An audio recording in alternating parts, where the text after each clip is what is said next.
எம்ஜிஆர் அவர்களை பத்தி குறிப்பிடும்போது சொல்றாரு, எம்ஜிஆர் போல 1977 ஒரு மாற்றத்தை ஒரு நடிகராக அவர் சொல்ல வர்ற ஒரு இன்டெப்த் மீனிங் என்னன்னு பாத்தீங்கன்னா, நான் நடிகராக நான் வந்து எம்ஜிஆரை போல திகழ்ந்து காட்ட முடியும் என்னால அப்படின்றாரு. அவருடைய நம்பிக்கைக்கான பாராட்டுகள். ஆனா அதே நேரத்துல எம்ஜிஆர் அவர்கள் எது மாதிரியான அரசியலை மேற்கொண்டார், அது களத்தில் எப்படி செயல்பட்டது, அப்படியெல்லாம் நம்ம அதெல்லாம் ஆய்வு செஞ்சு பார்க்கணும். என்னன்னா 1973 அதற்கு முன்பாக 73க்கு முன்பாக படத்தில் நடித்துக் கொண்டிருந்த நேரத்திலே திமுகவுடைய கழக பொருளாளராக இருந்தார் அன்றைக்கு எம்ஜிஆர் அவர்கள். அதற்கு பின்பாக அதற்கு கருணாநிதி அவர்களுக்கும் இவர்களுக்கும் ஒரு கருத்து வேறுபாடின் அடிப்படையில பிரிஞ்சு வராங்க.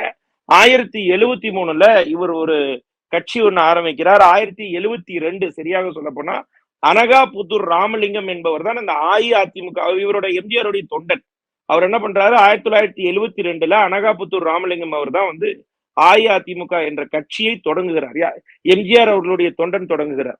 அதற்கு பின்பாக 1973ல அந்த கட்சியின் சார்பாக திண்டுக்கல்ல இடைத்தேர்தல்ல மக்களவை இடைத்தேர்தல் ஏற்படுகிறது. அதுல மாயத்தேவர் அவர்கள் தேர்வு செய்யப்படுகிறார் அஇஅதிமுக கட்சியின் சார்பாக.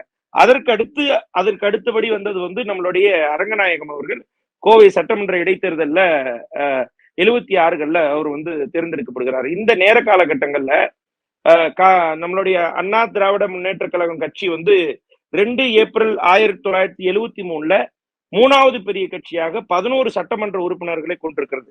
அதற்கு பின்பாக 1976ல 16 சட்டமன்ற உறுப்பினர்களை கொண்டு 2வது பெருங்கட்சி ஆகுது. இப்ப 1976ல மிகப்பெரிய ஒரு எழுச்சி ஏற்படுகிறது.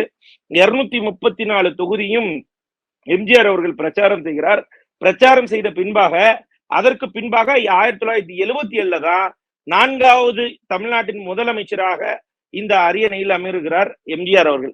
அவர் டைரக்டா படத்தை போன வாரம் ஆனது லாஸ்டா நடித்த லியோ படத்தை நிப்பாட்டிட்டு திடீர்னு வந்து சிஎம் எல்லாம் ஆகிடல. அவர் வந்து கிட்டத்தட்ட ஒரு 30 வருட அரசியல் பின்புலம் கொண்டவர்.